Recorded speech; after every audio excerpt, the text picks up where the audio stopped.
අපට හම්බ වෙන ඊළඟ කවිය තමයි ඇස නැතිදා පොත ගත්තේ කියන්ටද කියන කවිය. ඇත්තටම පොත් කියවන්න පොත් මිලදී ගන්න ඕනේ ඇස් පේන කාලෙනේ.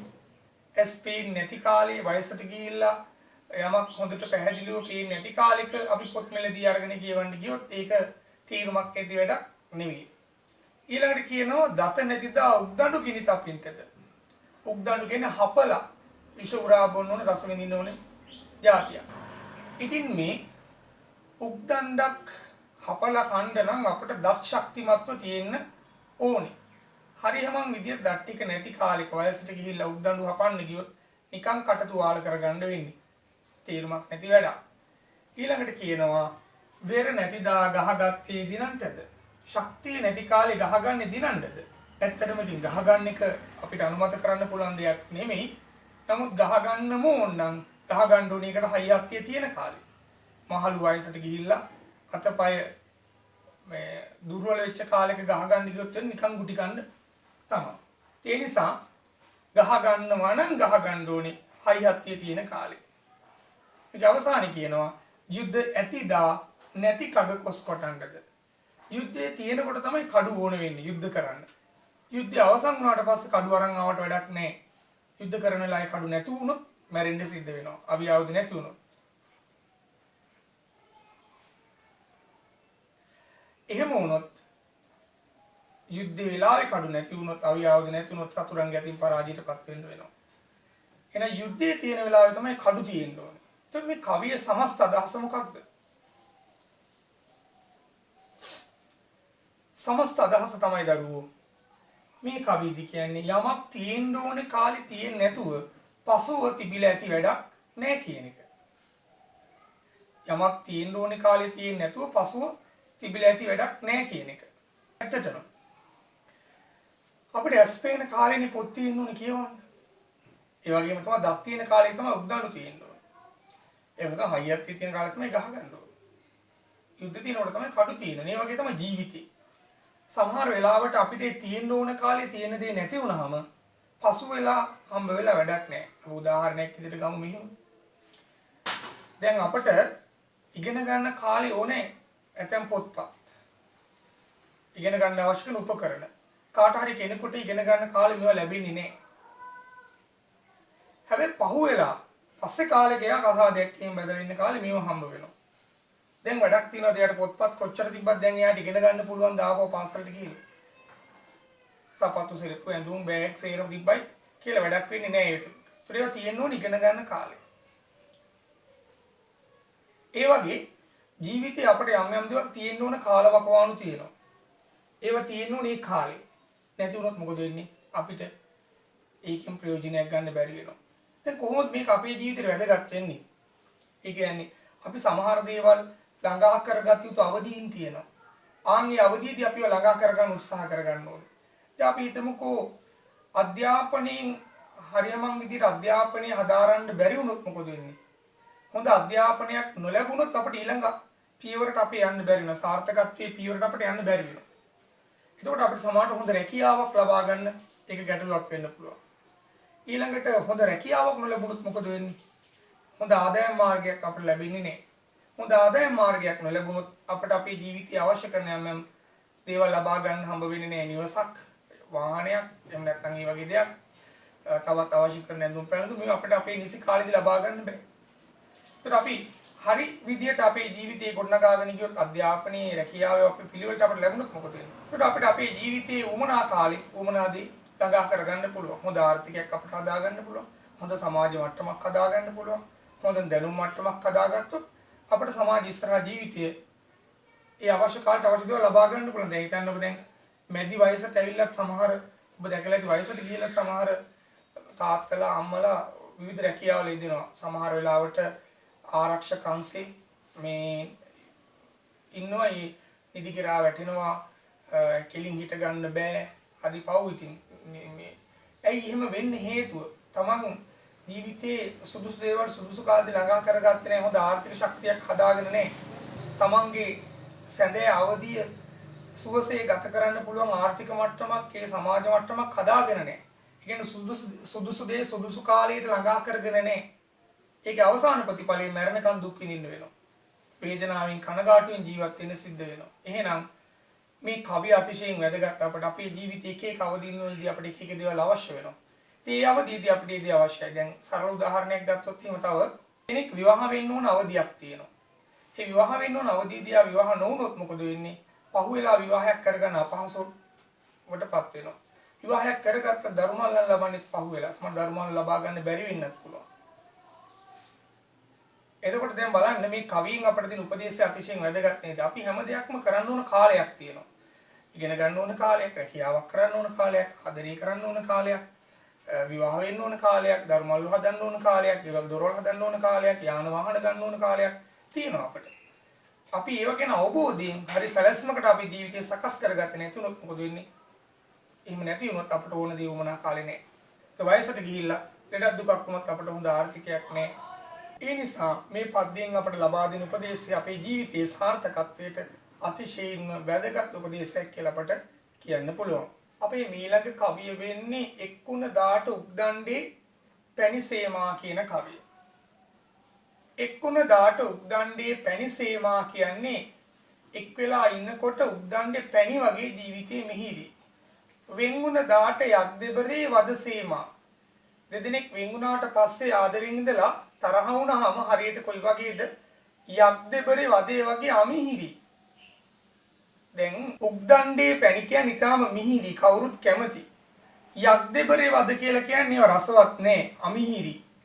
එතකොට දෙන්නේ ආදරෙන් ඉඳලා සමහර විට දෙන්න විවාහ වෙලා දෙන්න බොහොම ආදරෙන් ඉන්නකොට ඒගොල්ලෝගේ ජීවිතේ හරියට උක්දණ්ඩේ පැණි වගේ හරි මිහිරි.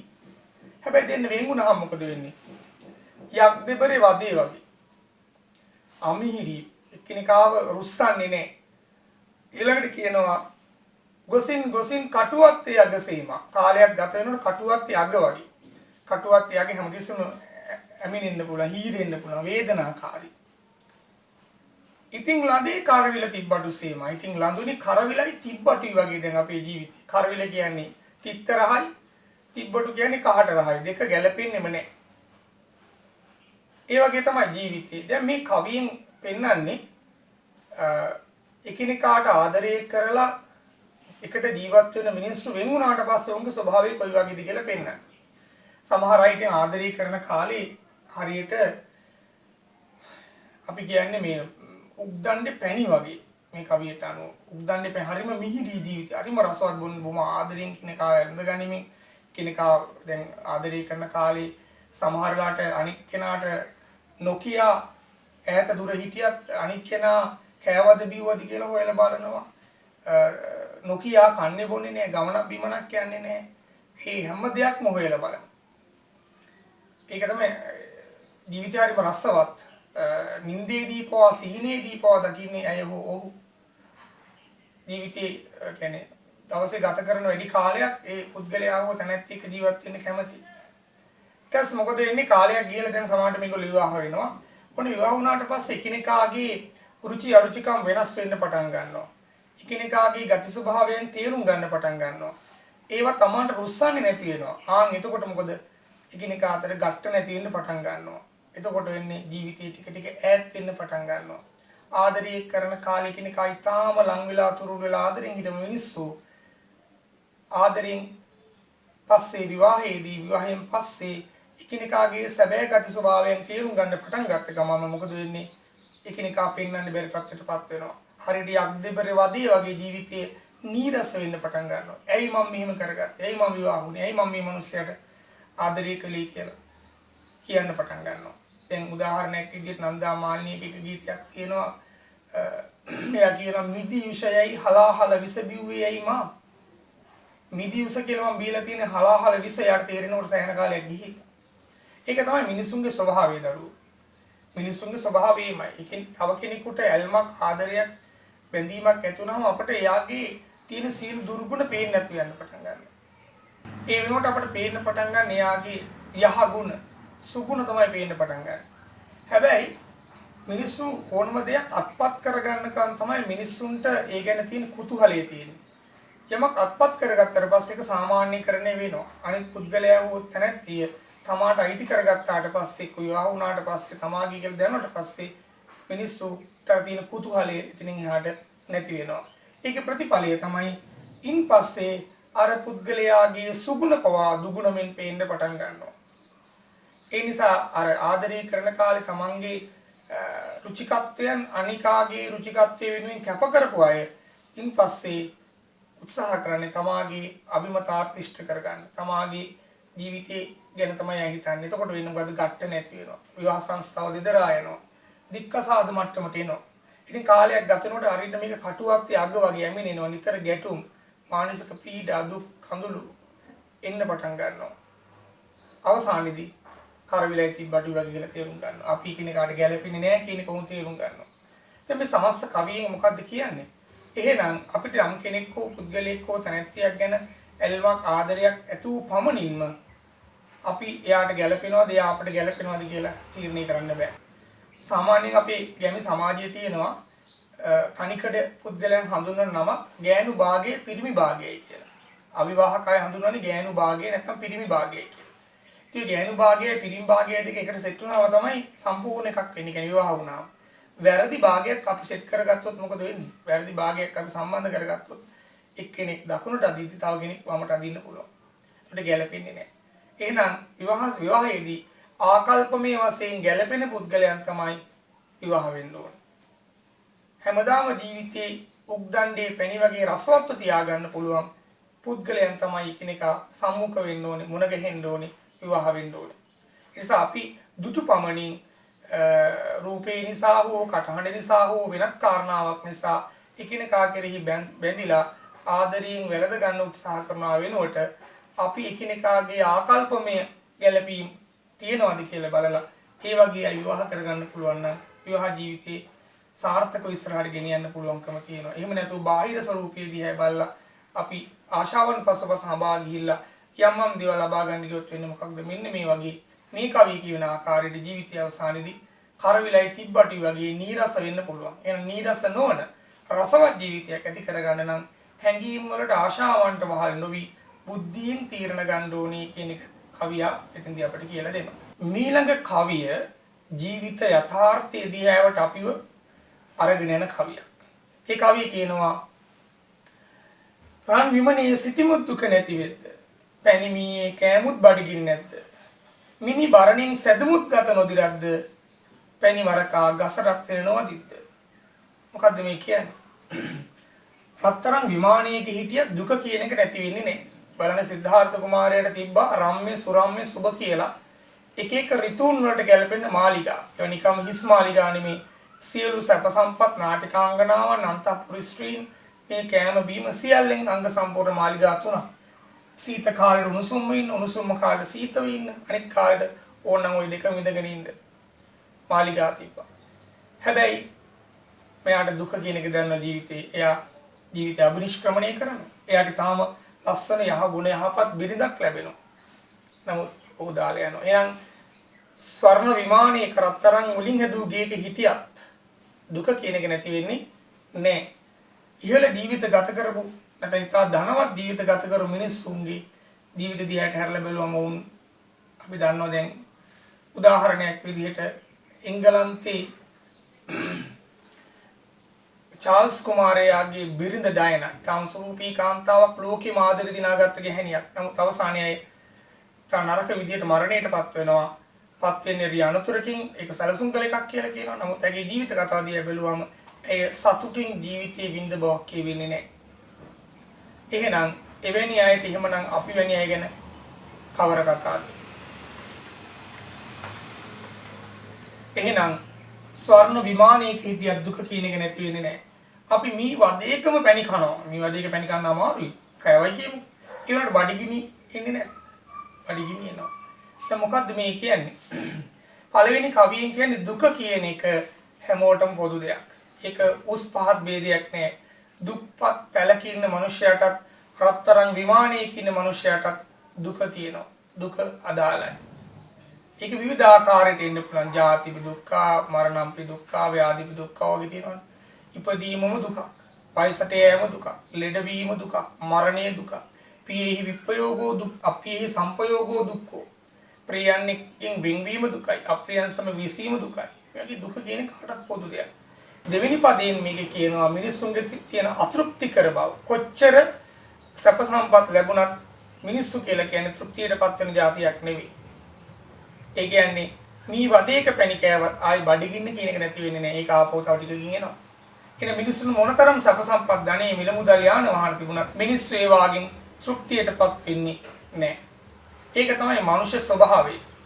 දරේක කතාවක තියෙනවා එක්තරා විශාල ඉඩම් හිමියෙක් එක පුද්ගලයෙකුට කියනවා ඔබ මේ අස්සයාගේ පිටේ නැගලා හැන්දෑ වෙනකම් ඔබට පුළුවන් තරම් ලොකු රවුමක් ගහලා ඉන්නේ ඔබ ගමන් කරපු සෑම අඟලක්ම මම ඔබට දෙනවා කියලා. ඉතින් මේ මිනිස්සු දෙම අස්සයාගේ පිටේ නැගලා ලොකු රවුමක් යනවා. දැන් දවල් එක දිගට වතුර ටිකක්වත් බොන නතර වෙන්නේ නැහැ. අස්සයාට විහිසයි. දවල් වේගෙන යනකොට මොකද වෙන්නේ පිපාසයටපත් වෙනවා. ඒත් මේ මිනිස්සු හිතනවා තව ටිකක් ඇවිද ගත්තොත් ඒ ටික මට ගන්න පුළුවන් කියලා. ඒතර ඇවිදගෙන යනවා. අස්සයාගේ පිටේ අස්සේ මැරලා වැටෙනවා. ඒ පාරේ ඇතින් නතර වෙන්නේ මම දුවන්න ඕනේ කියලා දුවනවා විශාල රවුමක් ගහලා උදේ ආරම්භ වෙච්ච තැනට එනකොටම මේ මිනිස්සු මැරලා වැටෙනවා. ඉඩම් හිමියා මොකද කරන්නේ? මෙයාට මිනි වලක් කපලේ යාගේ මිනි වල දාලා කියනවා ඔන්න ඔබට කොච්චර ඇවිදත් හම්බෙන්නේ ඔච්චරයි කියලා. එහෙනම් මනුස්ස ස්වභාවය කියන්නේ අතෘප්තිමත් භාවය. අපි හැමෝම එහෙමයි. කිසිම දෙයකින් තෘප්තියටපත් වෙන්න જાතියක්. නමුත් අවසානයේ අපට ඉතිරි වෙන්නේ පුද්ගලයාගේ හිමියක දේ විතරයි. මිනි බරණින් සැදුමුත්ගත නොදිරද්ද මණික් ආභරණ වලින් සරසවත් ශරීරය දි รา පත් වෙනවා. ඊටාම සූපී නලු නිලියන් ගායක ගායිකාවන් ක්‍රීඩිකාවන් වයසට යනකොට බලන්න උන්ගේ ශරීරයේ ස්වභාවය අර දිබ්බ ලස්සන අර ආකර්ෂණීය බව නැති වෙලා යනවා. එහෙනම් මණික් ආභරණ වලින් සරසවත් ශරීරයේ දි รา පත් වීම නවත්තන්න බෑ. අපි කොච්චර ජනප්‍රිය වුණත් කොච්චර දක්ෂ වුණත් කොච්චර පොහොසත් වුණත් ඒක අදාළ නෑ. ශරීරයේ දි รา පත් වෙන්න පටන් ගන්නවා. එහෙනම් කොච්චර ලස්සන සරසවත් මේක අනිත්‍යතාවයේ ජීවිතේ පෙන්වන්නේ අනිත්‍යයි. ඒ කියන්නේ වෙනස් වෙනවා. දුකයි.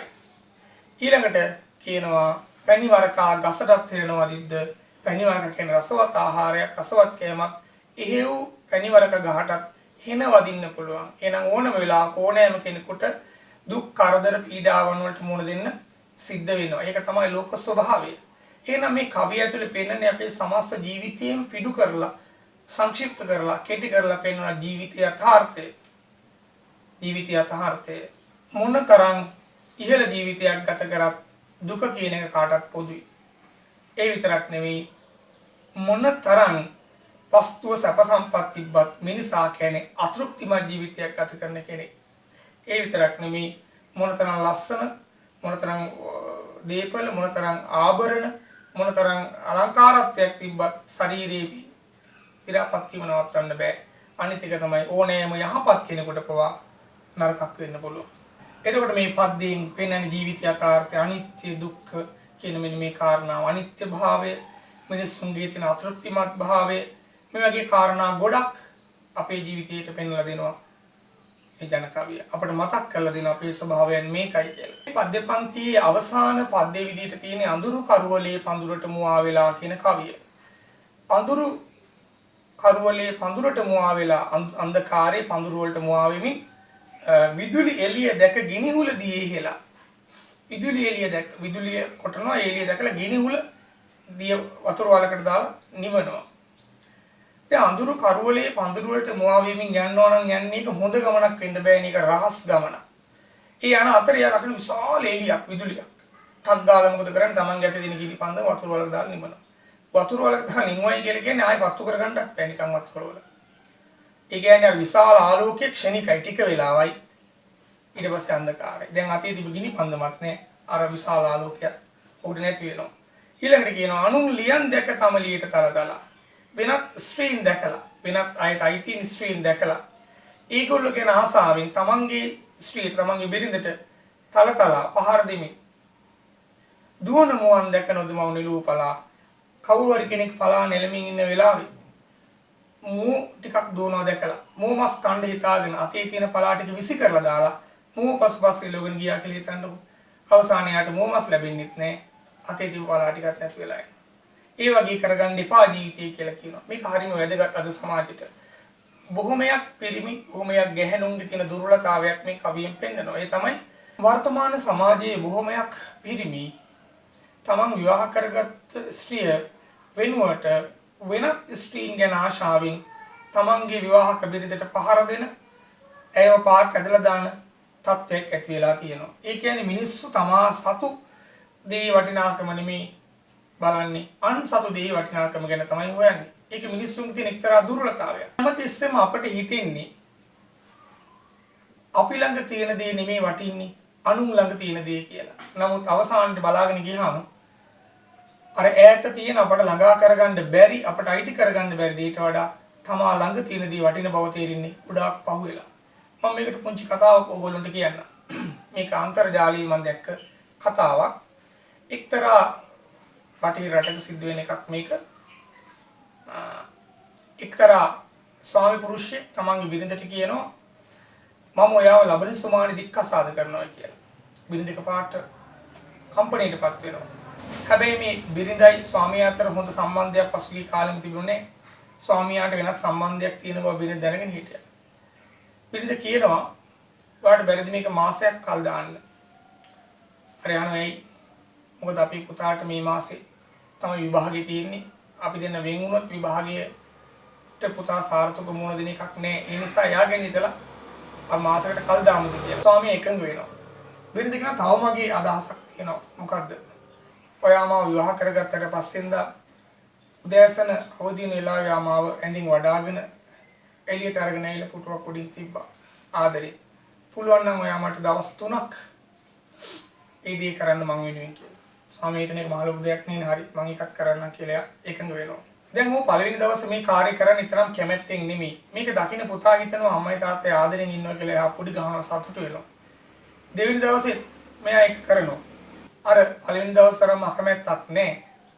තුන්වෙනි දවසෙත් ඔහු මේක කරනවා. අර පළවෙනි දෙදවසේම තිබ්බ අකමැත්තට වඩා පොඩි කැමැත්තකින් මේක කරන්නේ. ඉන්පස්සෙ මේක දිගටම කරන්න පුරුදු වෙනවා. මෙහෙම කරගෙන යනකොට දැන් කියන්නේ බිරිඳව හැමදාම උදෑසන අවදි කරලා එයාව තමන්ගේ දෑත් වලට අරගෙන ඇවිල්ලා සාලෙන් තියනවා. දැන් මෙහෙම කරනකොට ඔහුගේ අතීතේ මතක් වෙනවා. බිරිඳ එක්ක ආදරෙන් හිටපු කාලේ මතක් වෙනවා. දැන් මාසයක් මේ වැඩේ සිද්ධ වෙනවා. මාසේ අවසානයේදී හරියට මෙයා දික්කසාද වෙනවා කියව දවසේ උදෙන්ම මෙයා සූදානම් වෙලා යනවා තමන් විවාහ කරගන්නේ අනිත් ස්ත්‍රී ගෙදරට. ගිහිල්ලා එයාට කියනවා මට ඔයා විවාහ කරගන්න බෑ. මොකද මම මගේ බිරිඳට ආදරෙයි කියලා මට දැනෙනවා. මේ මාසය ඇතුළත මම මහා ජීවිත වෙනසක් ඇති කරගත්තා. මට ඒව අතාරින්න බෑ කියලා එයා පහු වෙනවා. එන ගමන් එයා මල් විකුණන කඩයක් ළඟට ගිහිල්ලා මල් පොකුරක් හදලා දෙන්න කියනවා තමන්ගේ බිරිඳට දෙන්න. එතකොට ඒ මල් කඩේ ඉන්න ස්ත්‍රිය අහනවා මහත්තයා මොනවද මේකේ නෝට් එකක් දාන්නේ සටහනක් දාන්නේ කියලා. එතකොට කියනවා මම මගේ බිරිඳට දිවි ඇතිතුරා මම ඔබට ආදරය කරනවා කියලා ලියන්න කියලා. ඔහු මේ මල් කලඹත් අරගෙන එනවා බිරිඳව මුණ ගැහෙන්න. තාම බිරිඳ අවදි වෙලත් නැහැ. ඔහු උඩ තට්ටුවට නගිනවා. බිරිඳ නිදාගෙන ඉන්න ඇඳ ළඟට යනවා. බිරිඳ තවමත් නිදි. ඔහු ළඟට ගිහිල්ලා බිරිඳව අවදි කරනවා. නමුත් ඔහු දුටු දෙයින් ත්‍රස්ත වෙනවා. පුදුමයටපත් වෙනවා. දුකටපත් වෙනවා. ඔහුගේ බිරිඳ මිය ගිහිල්ලා. බිරිඳට කාලයක් තිස්සේ අසනීපයක් තිබිලා තියෙනවා. නමුත් ඇයි මේක තමන්ගේ ස්වාමියාට කියන්නේ නැහැ. ඔහුගෙන් අවධානයක් නැති නිසා. ඒක හංගගෙන ඉන්නවා. ඇය මිය ගිහිල්ලා. මේ සටහන අන්තර්ජාලයට යොමු කරන්නේ මෙන්න මේ ස්වාමියාම. එයා කියනවා මගේ බිරිඳ මිය ගියා. එයා මිය ගියේ මම එයාට ආදරෙයි කියලා දන්නේ නැතුව. මට මැරෙනකම මේ කම්පැනියෙන් ගැලවෙන්න බෑ කියලා. ඒ නිසා මේ කවියට මේක හරිම සම්බන්ධයි. ඒ නිසා අපි ආදරය කරන මිනිස්සු අපි අපට ජීවත් වෙනවා. ඔවුන් ජීවත් වෙලා ඉන්න කාලේ අපි ඔවුන්ට දැනෙන්න ආදරය කරමු, දැනෙන්න ජීවත් වෙමු. අන්සතු දේවල් වලට වඩා තමා සතු දේ ආරක්ෂා කරගනිමින් ඉදිරියට යන්න උත්සාහ කරන්න ඕනේ. මොකද අපි අවට ගොඩාක් ලස්සන දේවල් විසඳුරු දේවල් තියෙන්න පුළුවන්. ඒවා බාහිරින් අපි දැක්කට එහෙම අභ්‍යන්තරිකවත් ඒ ලස්සන සුන්දරත්වයේ තියෙනවද කියලා අපි දන්නේ නැහැ. අනිත් එක අපි අවට තියෙන මේ හැම දෙයක්ම අපට අයිති කරගන්න බෑ. ඒකට අපට අයිති කරගන්න පුළුවන් දේවල් ප්‍රමාණයක් තියෙනවා. ඒ දේවල් ප්‍රමාණය අයිති කරගෙන ඒ අනුව ජීවිතය හැඩගස්වා ගන්නවා විනා අන්සතු දේවල් වලට ආසා කරන්නේ යමින් අවසානයේදී අපේ ජීවිතයේ ඛේදනීය ලෙස හමාර වෙනවා මිසක තෘප්තිමත් ලෙස නම් හමාර වන්නේ නැහැ. ඉතින් මෙන්න මේ විදිහට අපිට මේ ජන කවියෙන් වර්තමාන සමාජයේ ඉන්න අපට අතිශය වැදගත් උපදේශයක් ලබා දෙනවා. තමා සරදී ආරක්ෂා කරගන්න අන්සරදීට ආශා නොකරන්න කියන එක. මෙන්න මේ විදිහට මේ ජන කවි පන්තියෙන් වර්තමාන සමාජයේ ජීවත් වෙන අපට අතිශයින් වැදගත් උපදෙස් ගණනාවක් ලබා දීමට ජන කවියා උත්සාහ කළා තියෙනවා.